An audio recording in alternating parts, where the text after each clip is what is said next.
For my new student dialogue, I went to the poverty simulation, and when I first walked in, I didn't really know what to expect. If it was just going to be like a lecture, and we do a simulation for 15 minutes or so.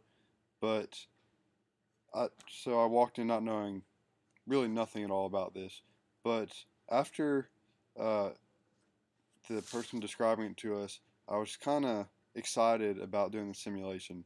But once we first started, I was a little bit confused, didn't know what to do, just knew that like each week was 15 minutes and we all had to do our part to try and get out of poverty or at least get by for the month.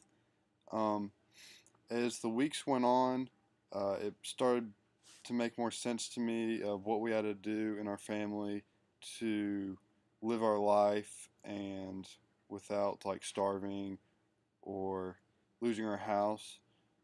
But poverty is a lot more than just not having enough money. There are a lot more struggles internally and externally.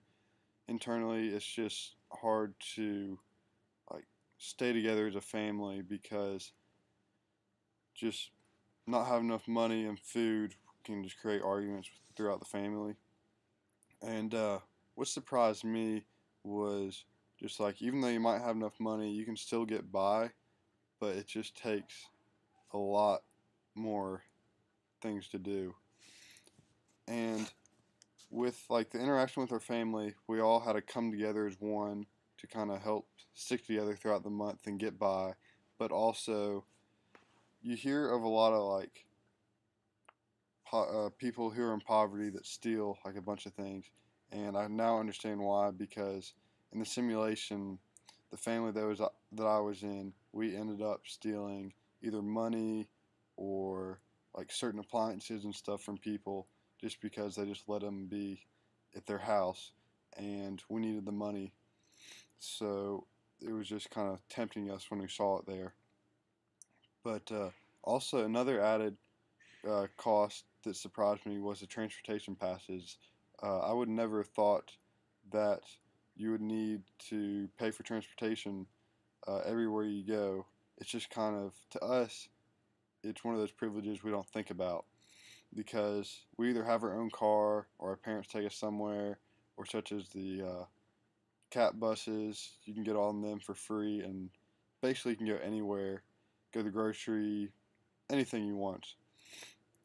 But what stands out the most in this experience was showing like how privileged we are, even just to attend Clemson University, and even to have like any money at all. Because some people in this simulation were homeless, and some people got out of homelessness. But we started with a home, and we came very close to being vacated from it.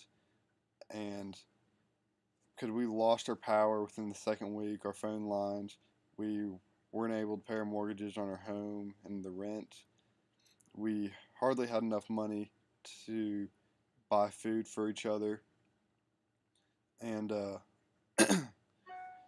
basically, back home in Chattanooga, I've noticed that there are many sections that are very poor and way below the poverty line.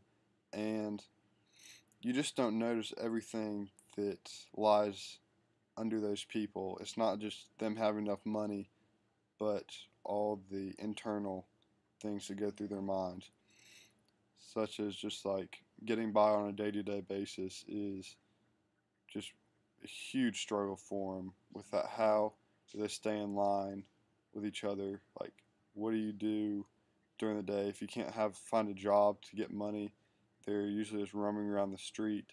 And if I was to drive by or somebody to drive by, the first thing that you'd probably think is, oh, they're probably below the poverty line. Nothing good is going to happen with them, or they're doing nothing good for us. So, like, why are they here, or whatever.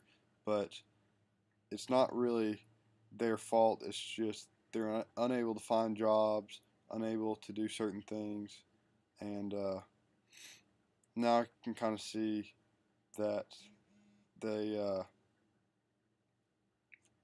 they're trying their best to get by on a day-to-day life. And even though most aren't succeeding. At least some are trying, some are succeeding in getting out of homelessness, or at least getting by on a day-to-day basis.